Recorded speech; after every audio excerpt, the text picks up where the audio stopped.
Glória a Deus. Que bom podermos ter essa oportunidade, né? Novamente.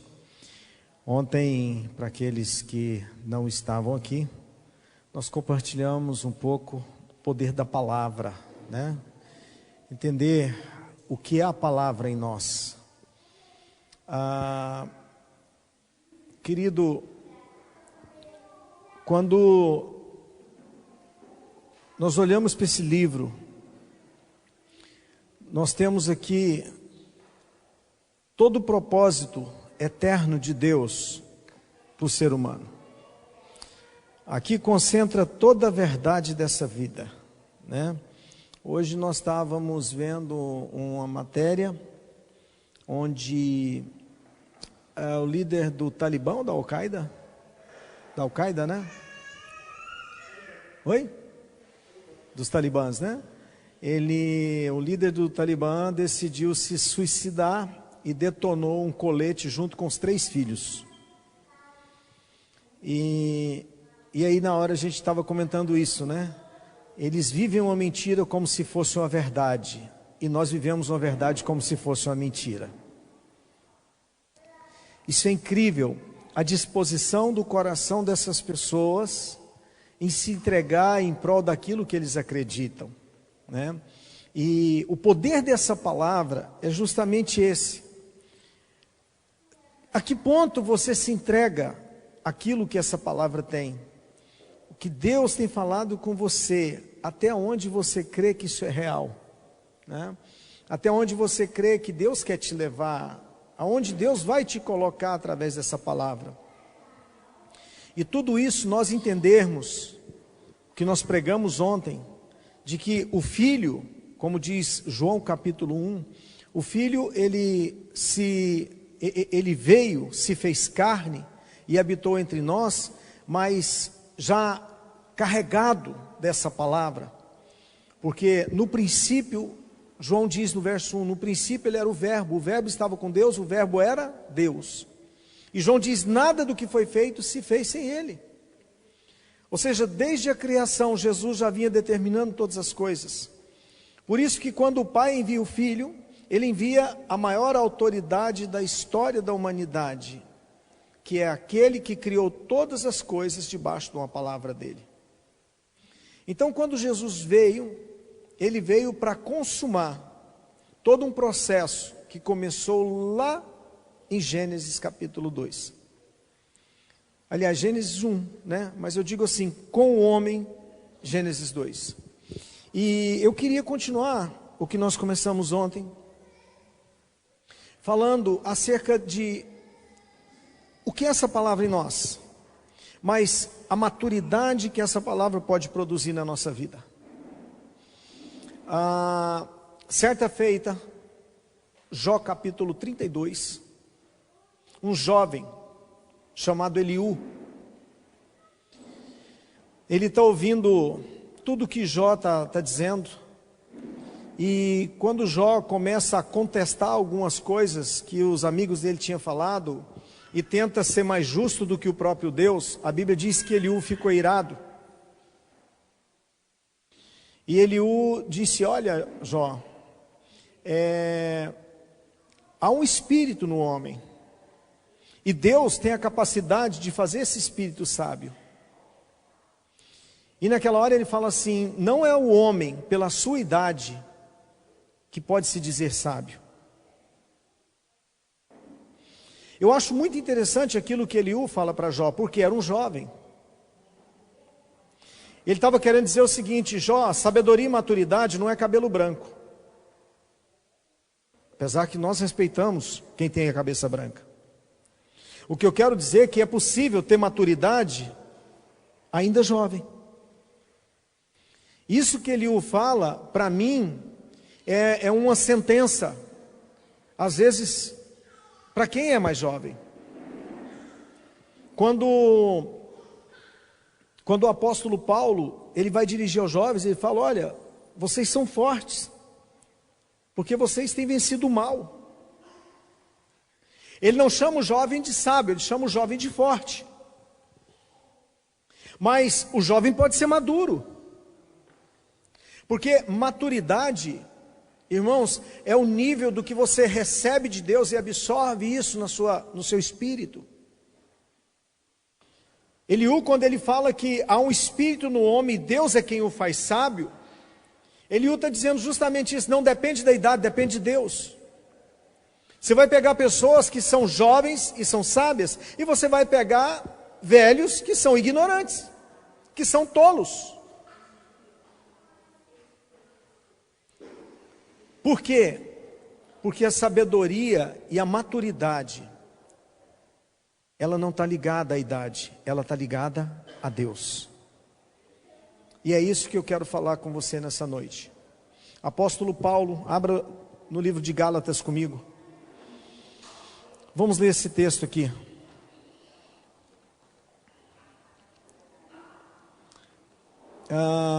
Gálatas capítulo 3.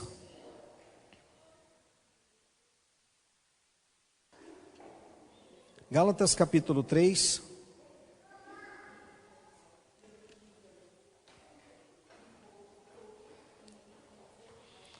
Vamos iniciar aqui.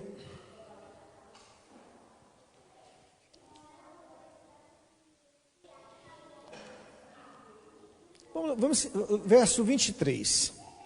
Mas antes que viesse a fé, estávamos sob a tutela da lei, e nela encerrados para essa fé que de futuro haveria de revelar-se.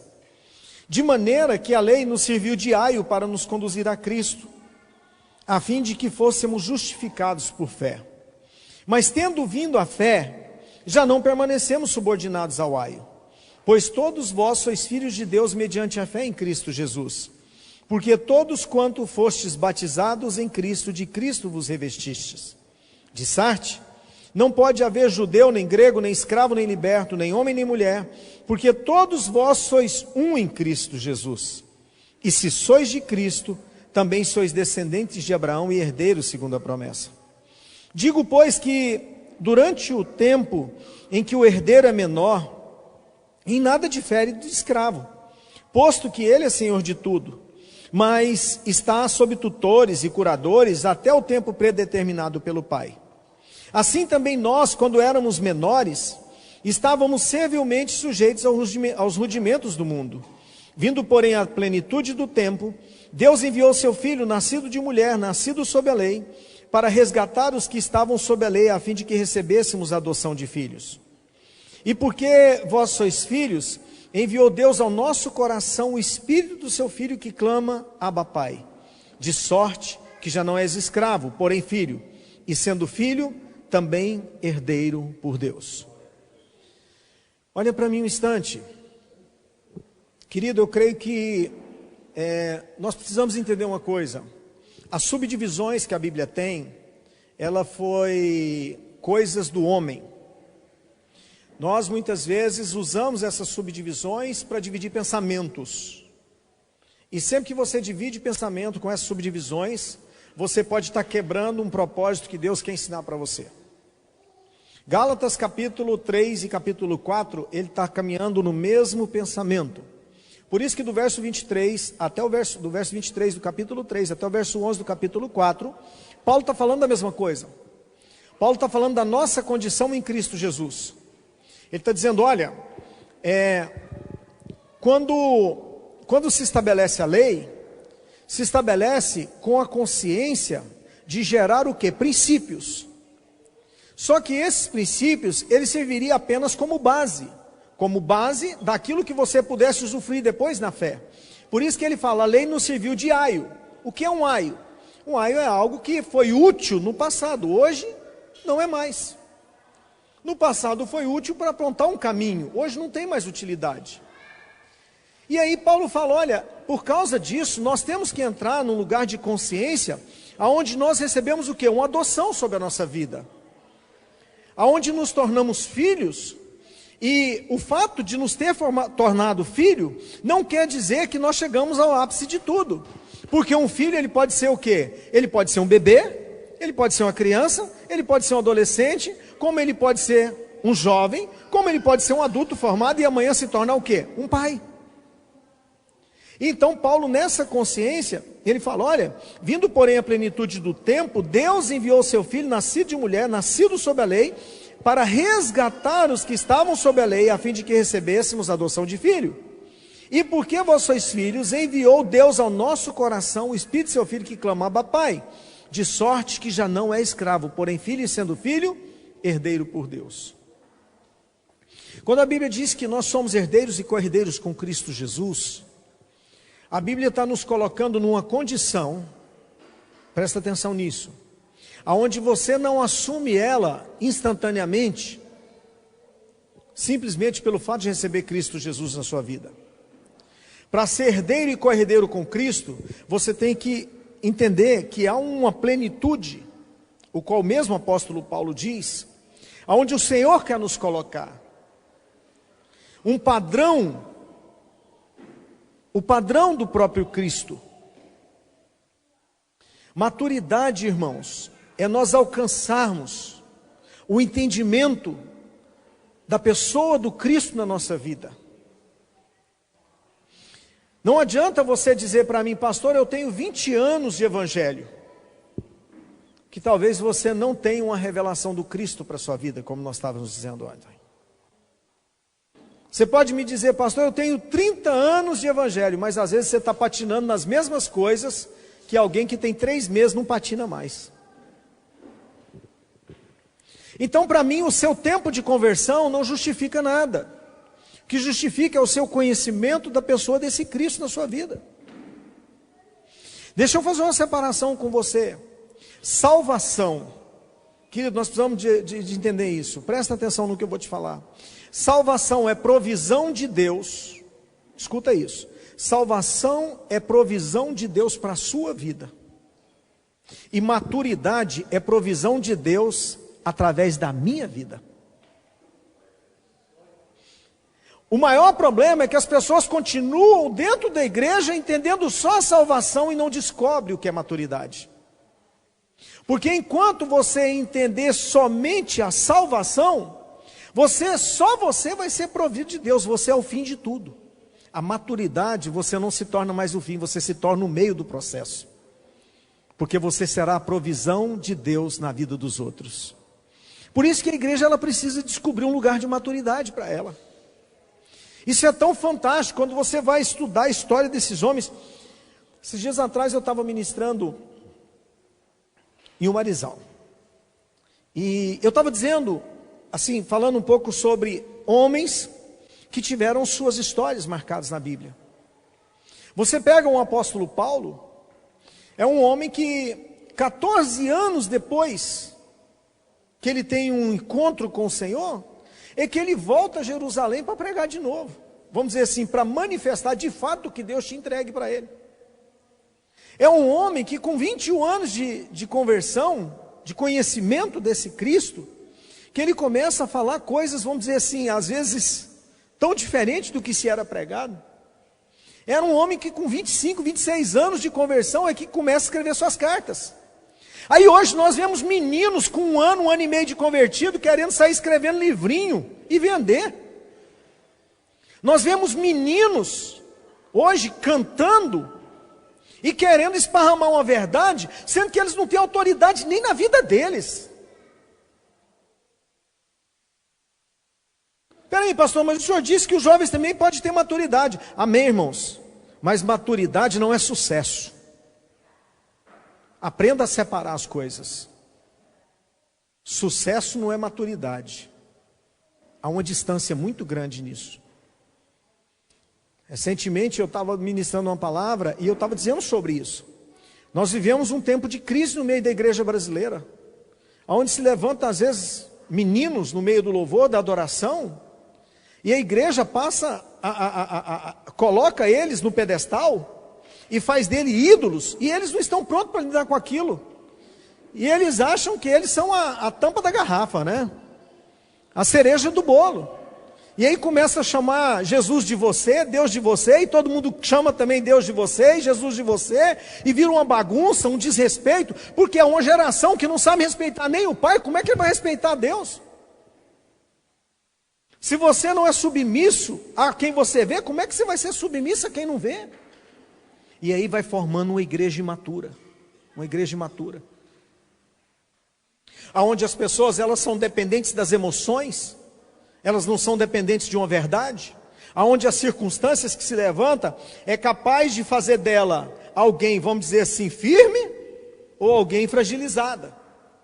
Ou seja, são as circunstâncias que determinam o padrão de fé que ela caminha, e não a maturidade que ela tem no Evangelho. O ápice do Evangelho é quando nós descobrimos um lugar em Deus aonde não são as circunstâncias que determinam quem eu sou. Não é o que eu estou passando que vai me fazer de cara feia ou mais feliz. Não é o quanto eu estou ganhando que vai fazer eu dar mais sorriso ou ficar mais sério. Não, mas é quem eu sou em Cristo Jesus. É o meu lugar que eu descobri nele, aonde eu sou, e ponto final. Eu sou alguém em Cristo Jesus, e isso tem que trazer uma convicção para o meu coração. E essa convicção trazer sobre mim uma maturidade. O Senhor estava falando sobre isso comigo, eu coloquei isso aqui, ó. Uma das receitas que a religião deixou estabelecida na nossa geração é aquela que nos leva a conceber qualquer circunstância difícil ou adversa como resultado de um ataque das trevas. E toda circunstância favorável, o resultado de uma intervenção de Deus. É uma igreja tão míope, é uma igreja tão criança, que qualquer coisa que acontece, ela fala assim, Satanás está furioso. E se acontece uma bênção, fala, como o Senhor me ama. Irmão, para com isso. Nós precisamos sair desse lugar. Esse lugar é o lugar onde as consequências vão determinar quem eu sou, o que eu vou fazer, o que eu vou sentir, o que eu vou pensar, e o meu estado de humor amanhã. Porque tudo é o diabo, tudo é o diabo, tudo é o diabo. Não, irmãos. Depois que arrumaram isso, ninguém carrega a culpa mais, é só Satanás. A pessoa cai no adultério e fala, mas o diabo está furioso. Não fala que é a carne dele, não. Não fala que é o carmônio, não, né? Mistura da carne com demônio. É carmônio, o nome desse bicho. Então, ou seja, ela não é capaz mais de olhar para si mesma e dizer, falta maturidade na minha vida, por isso eu caí. Falta maturidade em mim, por isso eu não consegui vencer. Falta verdades enraizadas no meu coração, por isso eu não consigo alcançar determinado lugar. Isso é falta de maturidade. Não é porque Satanás está com raiva de você. Irmãos, presta atenção num negócio que nós precisamos entender. Falando sobre isso aí. Sabe uma das coisas que a igreja mais se confunde é sobre graça. Uma das coisas que a igreja mais se perde é quando se fala de graça. Por quê? Sabe o que é graça que a igreja entende? A pessoa é abençoada, conseguiu comprar alguma coisa, ela fala assim, Deus derramou graça sobre a minha vida. Ou a graça de Deus me alcançou. Deixa eu dizer uma coisa para você, a graça na Bíblia, ela não é o fim de tudo. A graça é o meio a qual Deus te sustenta no propósito que Ele tem para a sua vida.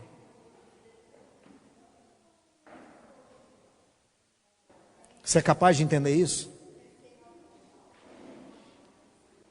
Um exemplo, você sabe o que é graça na Bíblia? É o maná que Deus derramou lá no deserto enquanto aquele povo caminhava. A graça não era eles alcançar a terra prometida, mas era Deus trazer provisão para que eles entendessem o processo de Deus na terra prometida. Isso é graça. Então, por isso, por não entender a graça, é que nós vivemos um espírito de confusão em tudo que nós fazemos. E aí, por não entender essa graça, ficamos assim, ó. Nós ficamos na expectativa de que Deus possa nos abençoar, para dizer que isso foi graça derramada sobre nós. Não, irmão. A Bíblia ela diz que o ímpio e o justo, ele vai usufruir de muita coisa sobre essa terra, e muita coisa igual, muita coisa similar. Você vai ver muito ímpio aí, sendo às vezes mais abençoado do que muito justo. Você vai ver muito ímpio ganhando muito mais dinheiro do que muito justo. Isso não quer dizer que Deus é bom com ele ou mal com você. Isso não quer dizer que Deus ama mais o ímpio do que o justo. Não. Porque isso não difere a pessoa de Deus. A questão é, o que está sendo produzido na sua vida com o que Deus está fazendo ou talvez deixando de fazer? Para pensar nisso. O que pode ser produzido na sua vida quando às vezes você pede algo para Deus e Deus não te concede, ou Deus nem te permite você fazer aquilo? O que isso produz em você? Se você entender por que Deus não permitiu ou por que Ele permitiu, eu te garanto uma coisa, isso vai amadurecer o seu espírito. Isso é maturidade. Aquilo que eu estava dizendo hoje, quando Paulo diz todas as coisas cooperam para o bem daqueles que amam a Deus, Paulo está dizendo o quê? Todas as coisas boas e ruins. Ou seja, se todas as coisas cooperam, se fosse só as boas que cooperassem, Paulo teria colocado todas as coisas boas cooperam para o bem daqueles que amam a Deus. Mas não são as coisas boas, são todas as coisas. As ruins cooperam. Aquelas que ele não faz, coopera. Aquelas que ele te permite fazer só um pouquinho, coopera. Porque tudo isso tem que ser real na nossa vida. Tudo isso tem que ser real em nós. O crescimento de tudo que tem vida depende de dois aspectos-chave: alimento e ambiente. A graça de Deus é, em parte, esse ambiente que nos permite viver e crescer espiritualmente. Se nós entendermos o que é essa graça, nós vamos ter um ambiente para nós podermos, vamos dizer assim, usufruir dessa maturidade de Deus. Por isso que ontem, quando eu estava falando acerca da palavra, do próprio Cristo encarnado, eu estava dizendo para você que o principal alvo da nossa vida é entender o poder dessa palavra em nós, no que somos, no que fazemos, no que vivemos, no que temos para fazer. E se nós entendemos o que é a graça de Deus, nós criamos um ambiente para que tudo aquilo que essa palavra produzir em nós, nos aponte o Cristo. Tudo. Irmãos, eu fico impressionado a falta de sensibilidade e a noção que a igreja tem hoje. Hoje, você pega ministérios que estão completamente corrompidos. Quando eu digo corrompido, eu falo corrompido em todos os sentidos. Ministério onde suas lideranças são adúlteros. Ministério onde as pessoas elas fazem o que querem, do jeito que querem. E você continua vendo pessoas que seguem esses ministérios.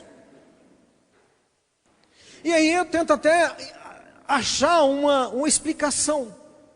Qual é a razão pela qual a pessoa segue alguém que ela tem, vamos dizer assim, um estado pecaminoso muito pior do que o ímpio lá fora, mas por se dizer que é da igreja, ou líder de igreja, encontra alguém que segue-o. Qual é o problema? Sabe o que é isso, irmão? Desconhecimento da pessoa do Cristo e falta de maturidade, porque não compreendeu a graça de Deus. Deus espera, sabe assim, às vezes na vida de uns, Deus vai ter um processo de meses, de poucos anos. Na vida de outros, Deus vai levar muitos anos. Deus olhou para Noé e falou assim: Noé, é o seguinte, eu estou cansado da corrupção humana. Talvez eu, no lugar de Deus, teria dito o seguinte: cara, encontrei você, um cara justo, íntegro, eu vou te dar um barcão agora, entra dentro com a sua família. Toma aí esse barco para você. Estou cansado do homem. Deus falou: não, constrói uma arca. Quanto tempo Noé levou para construir a arca? 120 anos. Sabe por quê? Noé era um homem íntegro e justo, mas não era maduro para entender o que Deus queria fazer. Só isso. Porque se Deus quisesse acabar com tudo, Deus tinha dado um barco pronto. Mas era necessário Noé alcançar um nível de maturidade para entender o que Deus queria fazer através da vida dele. E às vezes você chega lá no final de tudo, e Noé não entendeu, porque a Bíblia diz que Noé, quando desceu da arca, plantou uma vinha e ficou bêbado. Eu acho que se fosse eu no lugar de Deus, eu falava, Noé, eu tinha que ter esperado 200 anos para você construir esse barco. Talvez você entendesse o que eu queria.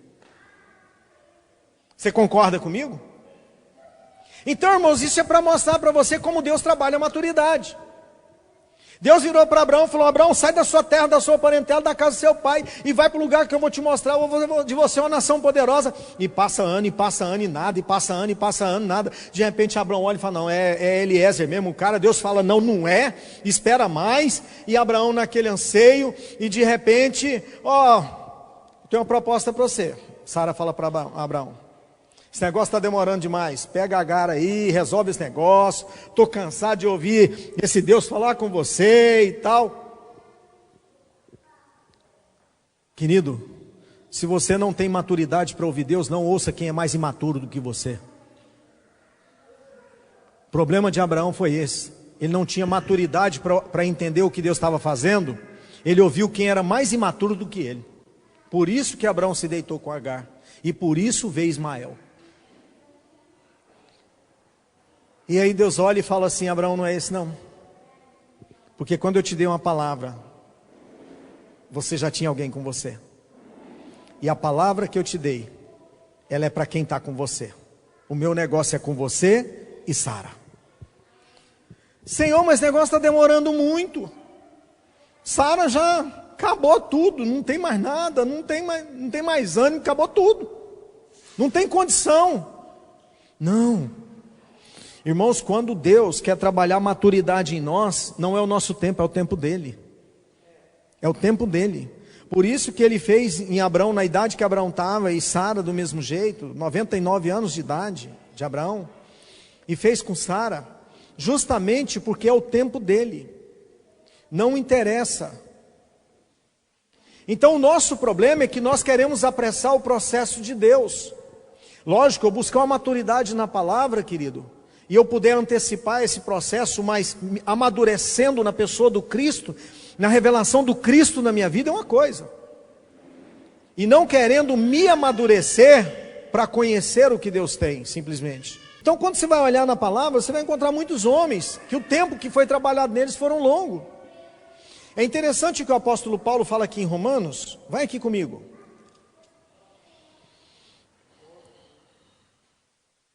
Romanos capítulo 12. Romanos 12, o apóstolo Paulo diz assim, olha o que ele está ensinando.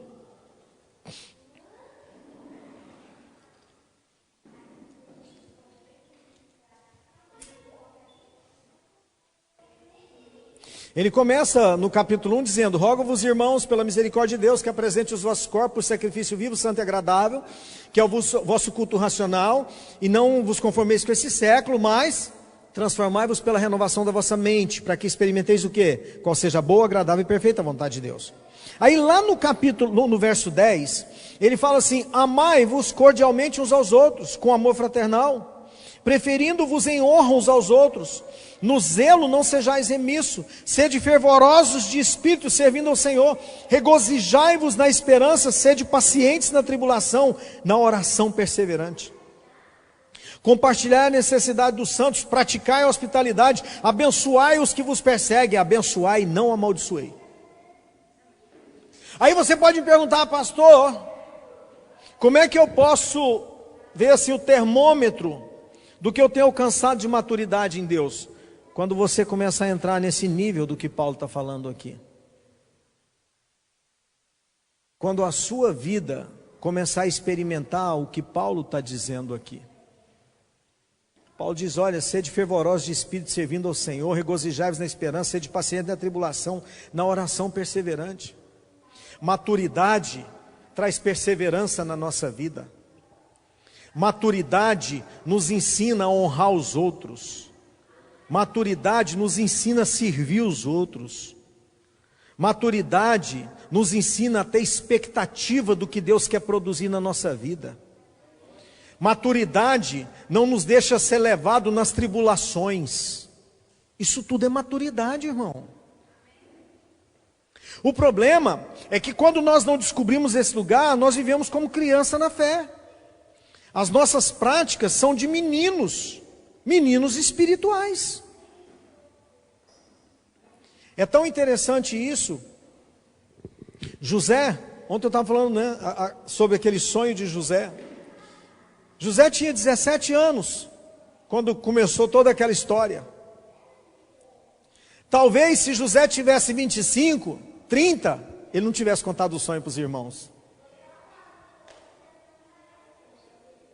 Mas ele tinha 17. Ele teve um sonho e ficou doido. Pensou, não, eu preciso contar o que Deus vai fazer com vocês. Só que Deus não queria fazer sobre eles, Deus queria fazer era com José. O problema é quando eu recebo algo de Deus e eu penso que Deus quer fazer, usando minha vida, para fazer algumas coisas que Ele quer. Não, querido. Maturidade que Deus traz sobre você é para que você seja provisão na vida dos outros, não como sentença, mas como misericórdia. E José, quando conta o sonho, ele conta o sonho na expectativa de ser a sentença de Deus sobre os irmãos. E Deus queria fazer, era misericórdia na vida dos irmãos através de José. Aí por isso que o José vai parar num buraco, depois na prisão, vai parar no Egito. Sabe por quê? Porque José tinha que amadurecer. Irmãos, quem tem que amadurecer, às vezes tem que ir para a prisão. Quem tem que amadurecer, às vezes tem que ir para o buraco. Quem tem que amadurecer, às vezes tem que ser copeiro, tem que servir. Quem tem que amadurecer, às vezes tem que olhar para quem te entregou e falar assim, cara, eu vim para cá, foi para te servir. Não é que eu quero te matar.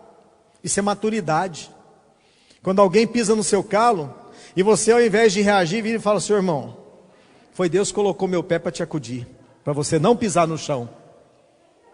Como assim, pastor? Isso é maturidade. Isso é maturidade. Foi o que José teve que passar. Foi o processo que Deus estabeleceu para José viver. Então, quando a gente entende isso aqui que Paulo está falando, quando nós entendemos aqui o que Paulo está querendo passar, irmãos, é justamente isso. Não são situações, não são circunstâncias que vão determinar a minha reação. A minha reação já é determinada pelo céu. Maturidade é quando aquilo que eu sou em Cristo. Não é a circunstância que vai dizer quem eu sou, mas alguém já disse que eu sou. Isso é fantástico, né? É alguém que já determinou quem eu sou. Por isso que Tiago, ele reforça esse assunto. Vai lá comigo em Tiago. Vamos ver esse texto aqui.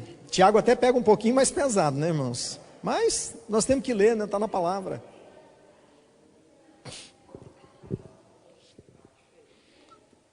Olha o que Tiago fala. Isso aqui é bom demais. Tiago capítulo 1, verso 2. Meus irmãos, tende por motivo de toda alegria o passardes por várias provações, sabendo que a provação da vossa fé, uma vez confirmada, produz perseverança. Ora, a esperança deve ter ação completa, para que sejais perfeitos e íntegros, em nada deficiente. Aí eu te pergunto, o que você tem passado? Querido, quando você olha para a vida dos outros e pensa que a vida dos outros é mais fácil que a sua, é porque talvez alguém atingiu um nível de maturidade mais alto que o seu. Porque o que facilita as coisas é a maturidade que nós temos diante da circunstância. Isso é impressionante. Jesus está com os discípulos no barco, começa a ventar. Jesus está dormindo.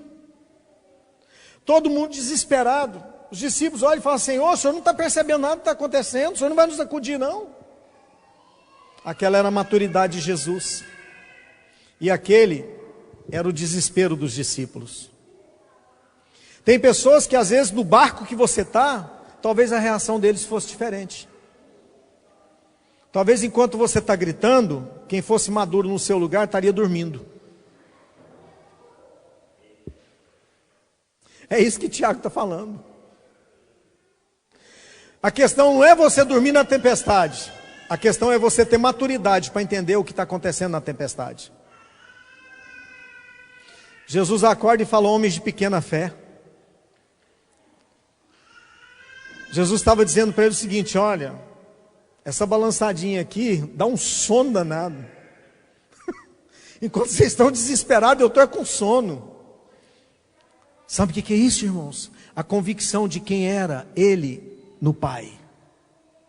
Não permitia ele ter atitude de criança.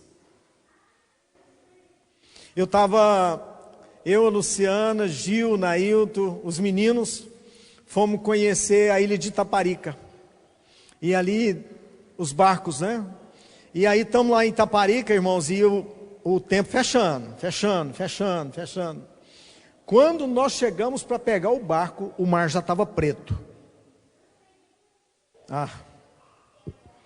Irmãos, nós entramos naquele barco. E quando o barco tinha retirado, ali atravessei uns 4 quilômetros, né? 4,5 quilômetros. Quando ele tinha retirado uns 800 metros, começou as ondas. Irmãos, e aquele barco virava de lado assim, ó. E o Gabriel foi ficando amarelinho, falou: pai, eu vou vomitar. E o barco virava de lado. Irmãos, e eu já fiquei olhando para os coletes. Eu já peguei um colete, entreguei para o Eliseu, pus um nele, entreguei outro para o Josué, peguei um, entreguei para o Luciano, falei: abraça esse aí. Já fui distribuindo colete. Irmãos, sabe o que eu depois percebi, que aí me acalmou? Baiano. Os baianos deitados no banco lá, lendo jornal. O barco virando de um lado para o outro, e esse assim, ó. Aí eu olhei para eles e falei: esse trem não vira não. Sabe por quê? Você sabe por quê? Porque enquanto eu era a primeira vez que eu estava lá dentro, eles tinham 30, 40 anos que eles faziam aquilo. Aquilo é maturidade diante da turbulência. Aí a hora que eu olhei para eles, eu acalmei meu espírito. Eu falei: esse negócio não vira, porque senão eu não estaria lendo jornal. Eu já tinha abraçado um colete. Um lendo jornal, o outro lendo revista, o outro braço cruzado assim, olhando para o céu. Não, o barco virava de lado, a água vinha na gente a hora que a onda batia. E ele tranquilo. Falei: não vira não, isso aqui acabou. Ou seja, a maturidade de quem está acostumado a passar por aquilo todos os dias. Todos os dias. Sai de Itaparica, vai em Salvador trabalhar, ele enfrenta aquilo todo dia. Então, irmãos, a questão é: o quanto você tem sido maduro para enfrentar tudo? O quanto você está preparado para entrar num lugar que Deus quer se revelar a você? Olha aqui. Esse texto aqui nós precisamos entender. Vai aqui em 1 Pedro. Vamos acompanhar esse texto do que Pedro diz aqui.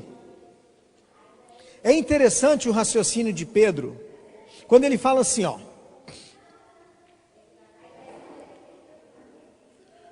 1 Pedro capítulo 1.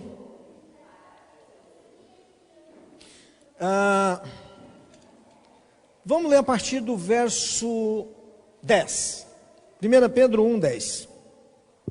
Ele diz assim: foi a respeito desta salvação que os profetas indagaram e inquiriram, os quais profetizaram acerca da graça a vós outros destinada, investigando atentamente qual ocasião ou quais as circunstâncias oportunas, indicada pelo Espírito de Cristo que neles estava, ao dar de antemão testemunho sobre os sofrimentos referentes a Cristo e sobre as glórias que o seguiria. A eles foi revelado que, não para si mesmo, mas para nós, vós outros, ministravam as coisas que agora vos foram anunciadas por aqueles que pelo Espírito Santo enviado do céu, vos pregaram o Evangelho, coisas essas que anjos anela perscrutar. Olha para mim um instante. O que Pedro está dizendo é o seguinte: olha, o que os profetas tiveram de revelação não foi para eles, foi para que nós vivêssemos isso hoje. Por isso que quando você pega Isaías 53, você vai ler lá Isaías dizendo assim: verdadeiramente, ele tomou sobre si todas as dores e todas as enfermidades. O castigo que nos traz a paz estava sobre ele, e pelas suas pisaduras nós fomos sarados. Ou seja, Isaías, 700 anos antes, profetiza acerca de algo que aconteceria em Cristo Jesus. Isaías proclama um texto, ou seja, para gerar o quê? Uma expectativa no coração da igreja, para que essa igreja seja madura em Deus. Não para que ele vivesse, mas para a igreja usufruísse do que ele já tinha sido revelado. Então, quando você olha para a palavra e você vê tanta profecia acerca do Cristo, querido, não era para que eles usufruíssem, mas que você usufruísse dessas verdades que estavam centradas em Cristo Jesus. Por isso que Jesus disse, olha, muitos reis e profetas quiseram ver e ouvir o que vocês veem e ouvem, mas não puderam. E aí quando penso nisso, eu imagino, capaz que Davi daria tudo para estar no nosso lugar. Já pensou Davi viver nos dias de hoje? Usufruindo da pessoa do Cristo e de todas as promessas já liberadas? Um homem que não tinha promessa e não tinha o Cristo, mas tinha uma ciência do Filho de Deus, uma revelação no coração dele do Cristo, mas não o Cristo que já tinha sido manifesto em carne. Se um homem que tinha uma revelação no espírito dele acerca do Messias viveu o que ele viveu, imagine um homem que nascesse depois do Messias já revelado em carne, o que ele era capaz de viver. Sabe o que eu quero mostrar para você? O que Pedro está dizendo aqui, irmãos, é que uma revelação no seu espírito te coloca a viver além, ou muito além daquilo que você tem ouvido. Por isso que Melquisedeque se manifesta a Abraão em Gênesis capítulo 14. Porque Deus entendeu uma coisa, eu preciso manifestar no meu filho, Melquisedeque, quando o autor de Hebreus vai falar acerca de Melquisedeque, ele fala que Melquisedeque era uma teofania do próprio Cristo, ou seja, era a manifestação do próprio Cristo. Ele fala assim como o Senhor, sem pai, nem mãe, nem procedência. Esse era Melquisedeque, o próprio Cristo revelado. Para quê? Para que Abraão tivesse maturidade para revelar a toda a descendência dele, uma verdade de Deus no coração de Isaac, de Jacó. Então, ontem eu terminei a reunião falando sobre Gênesis 37. Gênesis 37, a Bíblia diz, eis a história de Jacó. Tinha José 17 anos, papapá. Sabe por quê? Porque José entendeu a revelação do Cristo derramada na vida de Jacó. Mas por quê? Não era mais Jacó, era Israel revelando o Cristo a José. José era filho de Israel, não era filho de Jacó. Filho de Jacó foram os filhos mais velhos, os 10 primeiros filhos. Mas José e Benjamim foram filhos de Israel. Sabe por que eu estou te falando isso? Porque a revelação que você tem do Cristo, dentro da maturidade que você tem, é o que você gera para baixo. Quem é maduro gera filho maduro. Quem é inexperiente gera filho inexperiente. Quem é imaturo gera filho imaturo. Você gera aquilo que você tem. Você só consegue repassar o que você possui. Por isso que quando nós entramos nisso aqui, o apóstolo Paulo, ele fala assim em 2 Coríntios capítulo 3, volta aí comigo, olha aqui. Eu preciso correr porque eu preciso passar muita coisa para o seu coração, para você entender isso aqui. 2 Coríntios capítulo 3, o apóstolo Paulo fala assim, verso 12.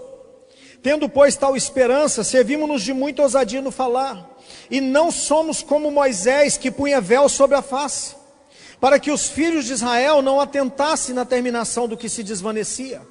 Mas os sentidos deles se embotaram, pois até o dia de hoje, quando fazem leitura da antiga aliança, o mesmo véu permanece, não lhe sendo revelado que em Cristo é removido. Mas até hoje, quando é lido Moisés, o véu está posto sobre o coração deles.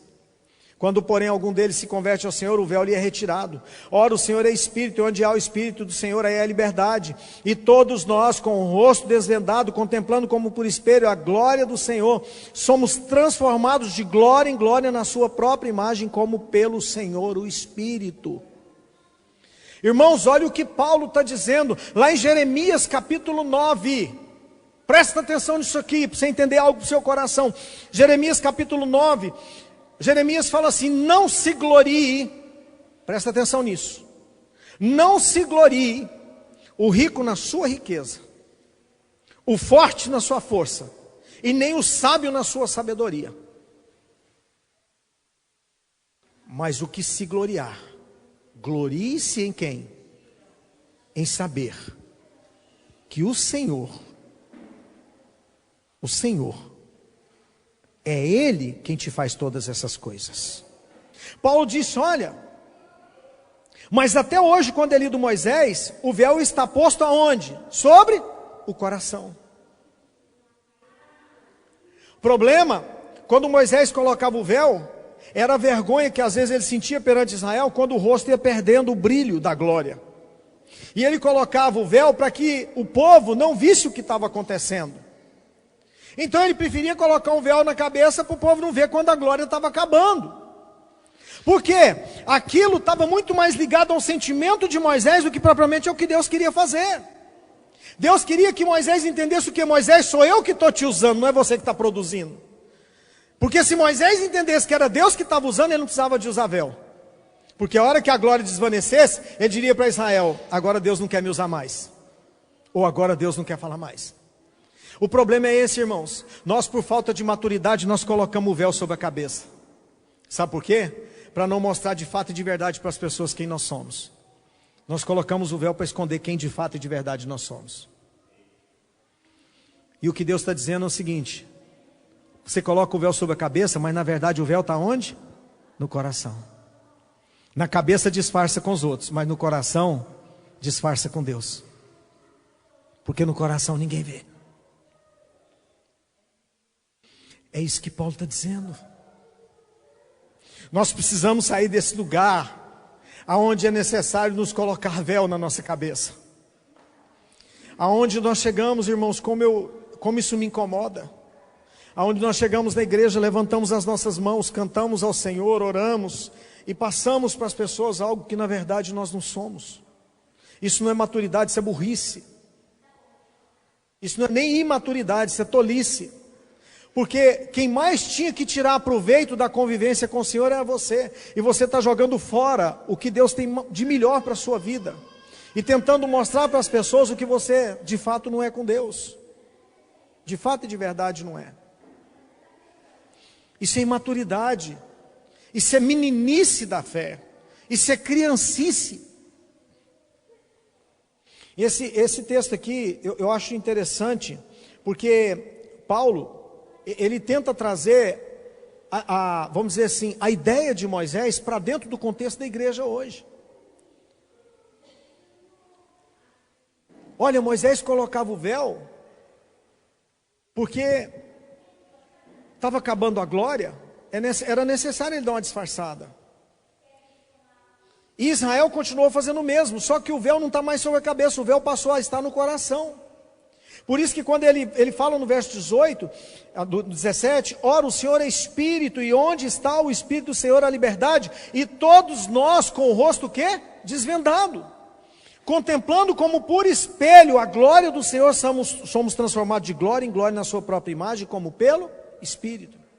Querido, tira o véu nessa noite em nome de Jesus. Tira aquilo que disfarça a sua vida. Deixa contemplar o Senhor como por espelho. O que é contemplar o Senhor como por espelho? Querido, olha para Ele e vê se as coisas dele têm refletido a sua vida. Se não tem, é porque tem véu entre vocês dois. Contemplar o Senhor como por espelho é você ter liberdade de entender quem é Cristo e quem é Cristo em você. Isso é contemplar Ele como por espelho. Mas se você olha no espelho e coloca um véu, você não consegue ver você mais. Mas quando você tira o véu, você consegue entender quem é você. E mais do que isso, você consegue entender quem é Cristo para você. Põe a mão no seu coração, fala assim: Senhor, tira o véu nessa noite. Irmãos, é necessário tirar o véu do nosso coração. É necessário, sabe, arrancar. Aqui, ó. Deixa eu ler um texto com você aqui. 1 João. Deixa eu te ensinar algo aqui. Vai em 1 João comigo.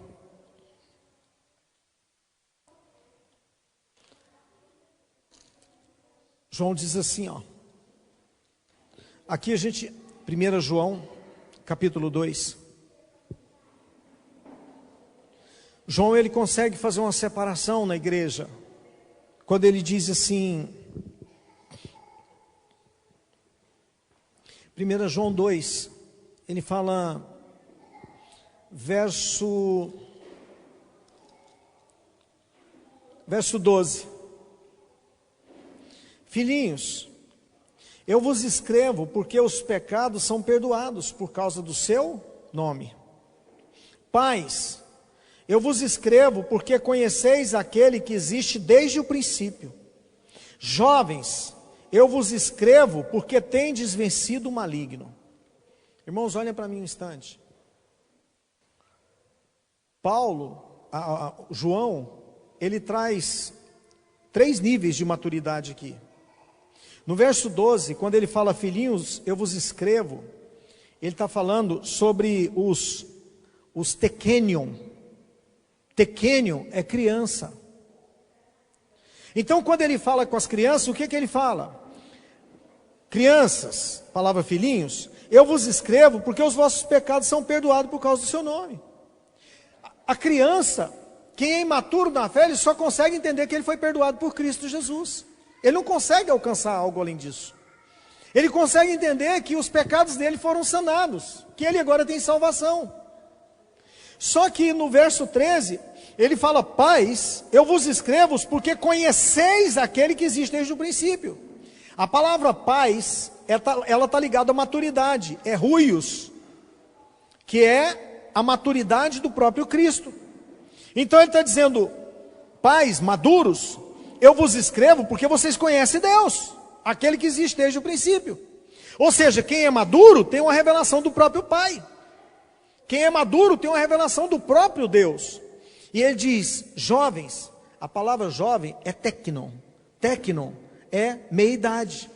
Ou seja, saindo da adolescência, saindo do lugar da criancice para passar para um lugar de mais maturidade, para conhecer um lugar maduro. Ele fala, jovens, eu vos escrevo porque tendes vencido o maligno. Então, olha a separação que ele faz. Uma criança, ele só entende que ele foi perdoado. Um jovem, ele entende que ele pode vencer o mal. Mas um maduro, ele conhece o pai que tem. Presta atenção nisso. Porque você vai classificar você hoje. Eu não quero classificar você. Eu não quero dizer para você que você é um tekenion, é uma criança na fé. Eu não quero dizer para você que você é um adolescente na fé, um jovem. E não quero dizer que você é um adulto na fé. Mas, pelo que João fala, você entende quem você é. Se você tem entendido só a salvação do Cristo na sua vida, você é uma criança na fé. Se você tem entendido que você pode vencer o mal, você já é um jovem na fé. Mas se você tem uma revelação do Pai, sabe quem é o Pai, você é maduro na fé. Sabe o que tem faltado à igreja hoje? Essa revelação do Pai na vida deles. Sabe por que nós temos casamentos como temos dentro da igreja hoje? Porque são crianças casadas. São adolescentes casados. Quando eu falo, não falo de idade, eu falo de maturidade na palavra. São adolescentes na palavra, são crianças na palavra. Sabe por que tem pessoas que são dodóizinhas no evangelho? Porque são crianças na palavra.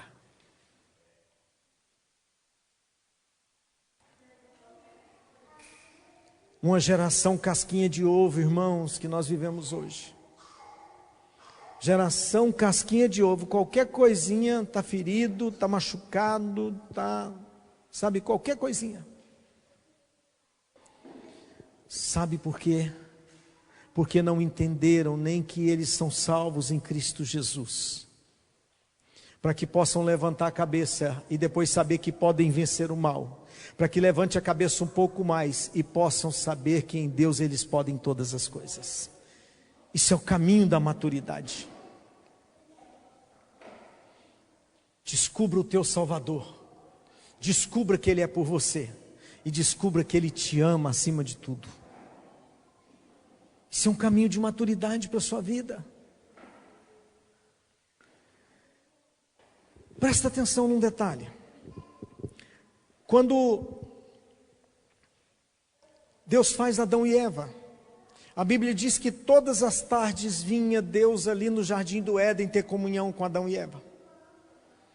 Todos os dias havia um prazer de Deus em estar com os dois.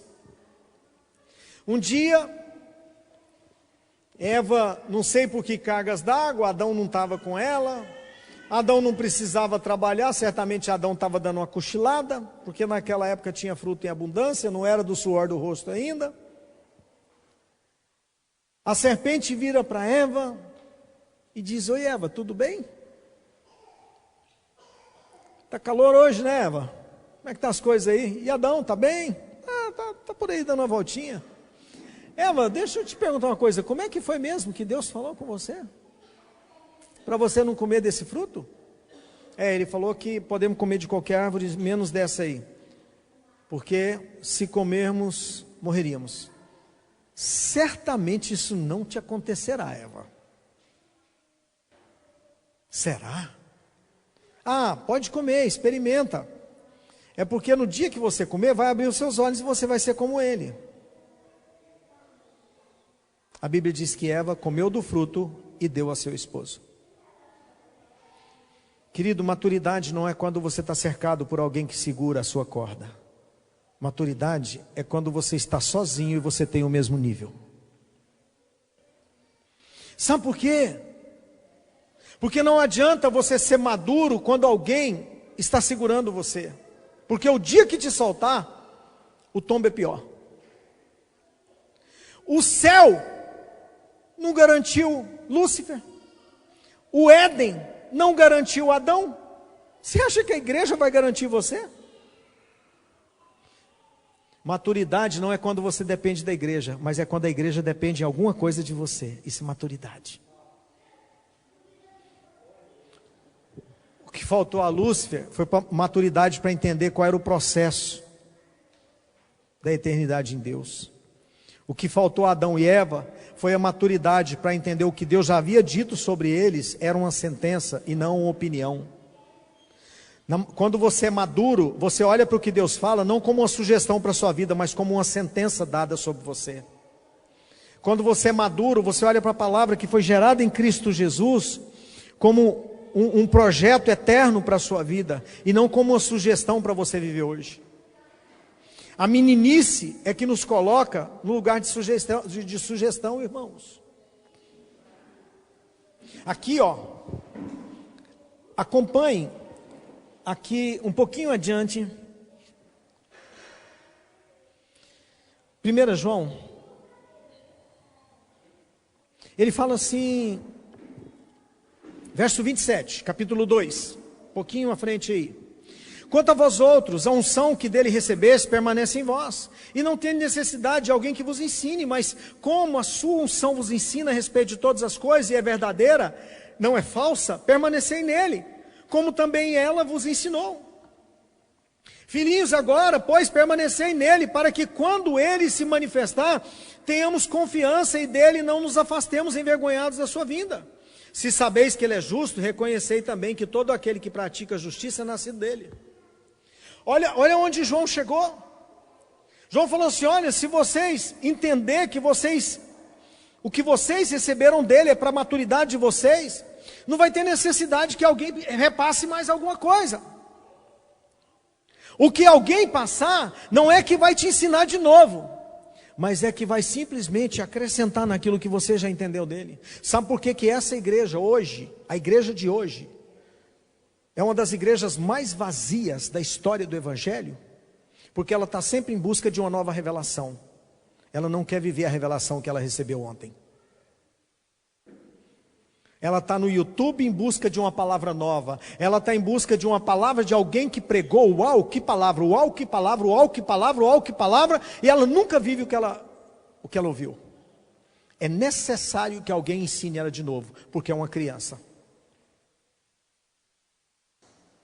A criança, é necessário que você repita a mesma coisa com ela várias vezes. Por quê? Porque ela não consegue assimilar o que ela já recebeu uma vez. Não é verdade? A criança, você vai fazer alguma coisa com ela, é necessário que você faça muitas vezes. Com alguém maduro não precisa. Ele já sabe o que precisa ser feito. É isso que João está falando.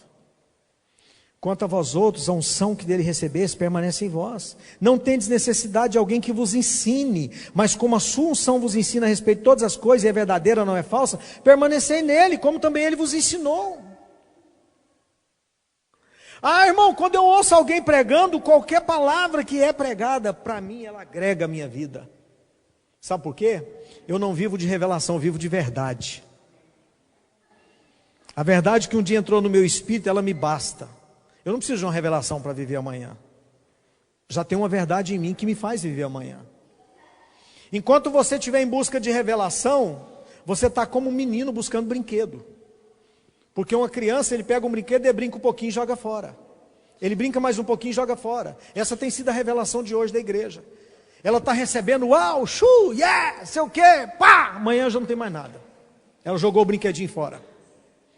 E depois da manhã ela ouve de novo, yeah, que bênção, glória a Deus. Depois da manhã já não tem mais nada. E ela precisa de uma nova revelação. Porque é um brinquedinho novo que ela precisa pegar. Criança pega um brinquedo novo, ela estraga daqui meia hora. Porque ela não entende o que ela recebeu. A igreja imatura, ela recebe algo de Deus. Ela não valoriza o que ela recebeu.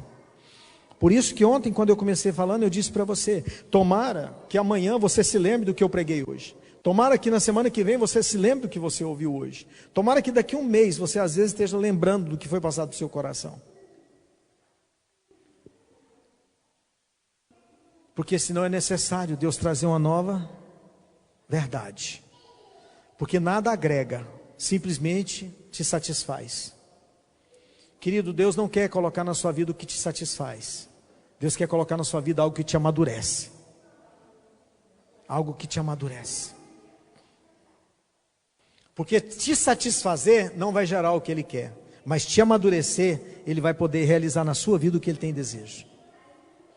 Por isso que eu comecei falando que maturidade é provisão de Deus através da sua vida e não para a sua vida.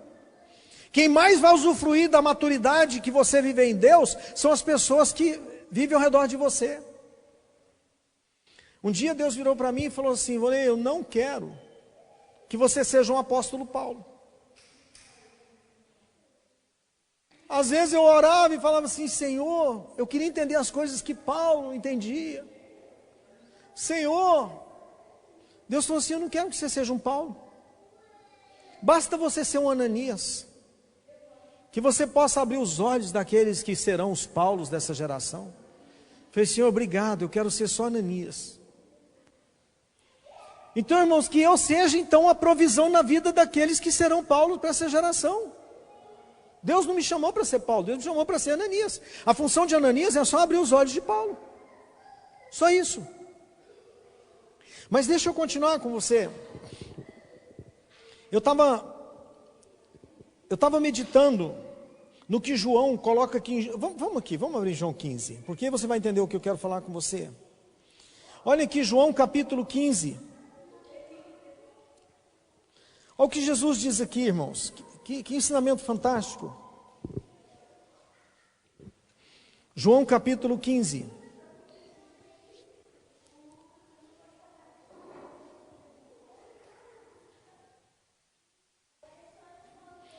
João 15, Jesus disse assim, verso 1, eu sou a videira verdadeira e meu pai é o agricultor. Todo ramo que estando em mim não der fruto, ele o corta. E todo que dá fruto, ele limpa para que produza mais fruto ainda. Vós já estáis limpo pela palavra que vos tenho falado. Permanecei em mim e eu permanecerei em vós. Como não pode o ramo produzir fruto de si mesmo, se não permanecer na videira, assim nem vós podeis dar, se não permanecerdes em mim. Eu sou a videira, vós os ramos. Quem permanece em mim e eu nele, esse dá muito fruto, porque sem mim nada podeis fazer. Irmãos, olha para mim um instante. Presta atenção nisso aqui. Jesus está dizendo, olha, não tem outro lugar, não tem outra maneira, é em mim. É grudado em mim, é fixado em mim, é comigo o processo. Sabe qual é um dos maiores erros da nossa vida? É que nós queremos produzir, trabalhar para Deus, produzir as coisas para Deus. Quando na verdade o maior sonho de Deus não é eu trabalhar para produzir as coisas para Ele, mas é que Ele tem a liberdade de fazer em nós e através de nós. Mas se nós não tivermos maturidade para estarmos nele, para que Ele faça através de nós, nós vamos acostumar a fazer as coisas para Ele.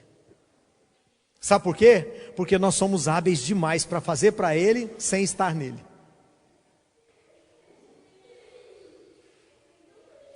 E para fazer para ele sem estar nele, não precisa de maturidade. Tem menino que faz isso bem feito. Por isso que Jesus ensina esse princípio. Por isso que Jesus mostra isso aqui, ó. Irmãos, nós não podemos aprender a fazer as coisas para Deus. Nós precisamos é deixar Ele nos usar nas coisas que Ele quer. Porque nós temos uma capacidade de aprender as coisas. Hoje nós estávamos conversando mais cedo, eu estava dizendo um dos maiores erros teológicos da igreja de hoje é essa ministração de vida no Espírito que se tem aí no Brasil. Essa distorção, aonde vida no Espírito é você orar em línguas. Como assim, irmãos? Paulo trata esse assunto 2 vezes, e aí você faz disso como se fosse o ápice da teologia. Não, é uma ferramenta. Eu não estou desprezando a ferramenta, mas eu não posso fazer de uma ferramenta uma verdade na Bíblia. É uma ferramenta para você alcançar uma verdade. Assim como é uma ferramenta a adoração, assim como é uma ferramenta a oração na sua língua materna, assim como é uma ferramenta a meditação na palavra, assim como é uma ferramenta a proclamação da palavra, isso tudo são ferramentas que Deus nos deixou. E aí passa-se o quê? Uma espiritualidade. Se você ora em línguas, agora você pôs o véu sobre a cabeça. Ninguém é capaz mais de descortinar o que está por trás do véu, porque você ora em línguas. Aí você põe o véu sobre o coração, e a oração em línguas se torna o seu escudo. Agora você é o Superman. Xarabacatarabachaya. Dá uma expressão assim de espiritualidade, e você põe a mão na cabeça de alguém, e recatabachantarabaná. Irmãos, não é assim não. Você não produz nada não, é Ele que produz em você. É Ele que quer produzir na sua vida. Você não passa maturidade expressando coisas da religiosidade. A religiosidade, ela mostra muito mais meninice do que maturidade. Por isso que é posto o véu todas as vezes que Israel fazia as mesmas coisas. Porque eles pensavam o quê? Se Moisés, que era Moisés, colocava o véu para não ver quando a glória desvanecia, vamos nós também colocar o véu, que as pessoas vão pensar que nós estamos cheios de Deus. E não vão ver se estamos cheios ou não. Mas nós temos o mesmo disfarce que Moisés tinha. Só que Moisés tinha para desvanecer, e nós temos para ninguém ver. Uau, que estratégia! E a igreja começa a pegar esses trejeitos e fazer deles o véu sobre ela. A maturidade, irmãos, ela não esconde atrás de uma oração em línguas. A maturidade não esconde atrás de um instrumento. A maturidade não se esconde atrás de microfone. Porque a maturidade não depende de nada disso, para ela manifestar quem é Deus nele e quem é Ele em Deus. Você está entendendo? Amém, irmãos?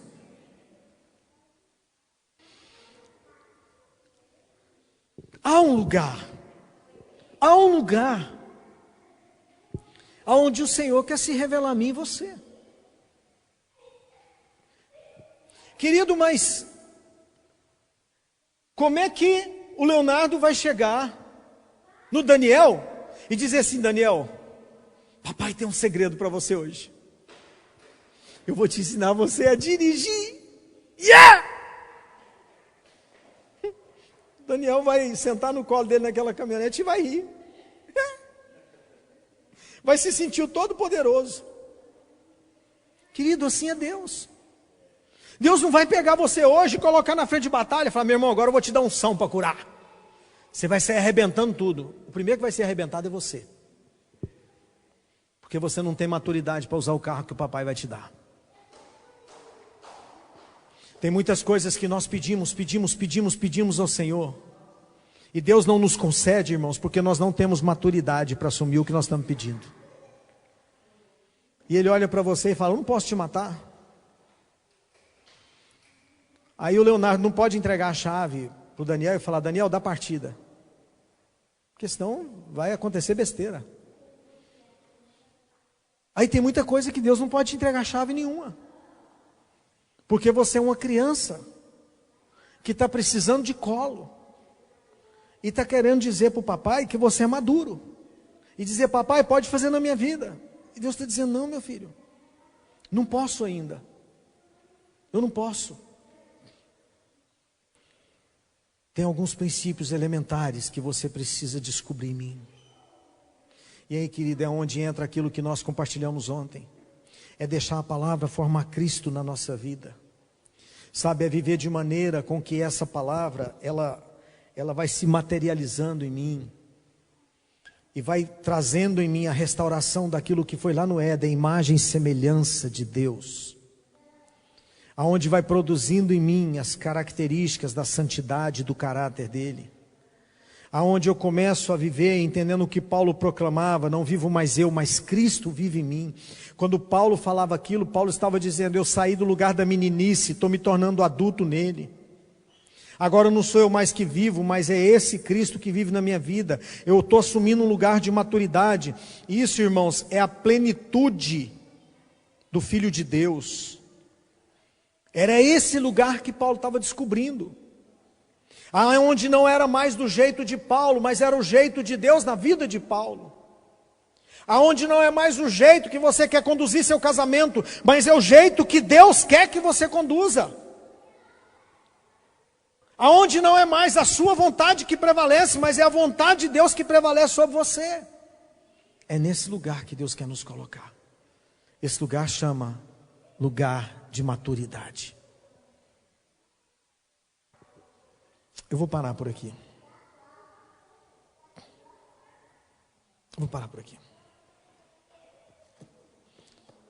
Vamos orar. Vamos orar para que, sabe, isso seja real em nós, irmãos. Chega de meninice na nossa vida. Chega de criancice naquilo que nós fazemos. Irmãos, a igreja, ela tem passado por períodos tão difíceis nesse sentido, sabe? Eu estava recentemente agora, essa semana, recebi um vídeo, e esse vídeo foi esparramado no Brasil, de uma mulher que o braço dela, esticava. Aí o Silas Malafaia solta um vídeo ontem, e não sei quem mais solta um vídeo, aquela mulher é alugada na África para fazer aquilo. Alugada por pastores para fazer aquilo. Porque ela tem uma má formação óssea, e ela recolhe o braço, e ela solta o braço a hora que ela quer. Aí os pastores alugam ela para falar de milagre. Misericórdia, irmão. Às vezes nós olhamos para aquele pastor ou para aquela mulher e pensamos como é que o homem, o ser humano, uma pessoa que diz conhecer a Deus, chega nesse nível. Mas às vezes nós fazemos o mesmo com a nossa meninice. Não alugando alguém, mas às vezes nos alugando a nós mesmos para produzir um disfarce daquilo que realmente nós somos. Pense nisso. Precisamos sair do lugar da infantilidade, irmãos, da meninice, da mediocridade. Precisamos sair do lugar aonde nós somos marionetes da vontade de Satanás. Pastor, já entreguei minha vida para Jesus. Cuidado. Enquanto você entende que Ele só perdoa pecado, talvez você não esteja no lugar da salvação. Porque Judas, quando começou a caminhar com Ele, não começou a caminhar para ganhar 30 moedas de prata. Judas começou a caminhar porque entendia que Ele era o Salvador também. Enquanto você entende que Ele é só salvação, talvez chegue um momento da sua vida que você perca o interesse na salvação. Mas o dia que você descobrir que Ele é seu Senhor e que Ele é tudo em você, você não perde mais esse lugar. E só a maturidade pode produzir isso em nós. Vamos orar.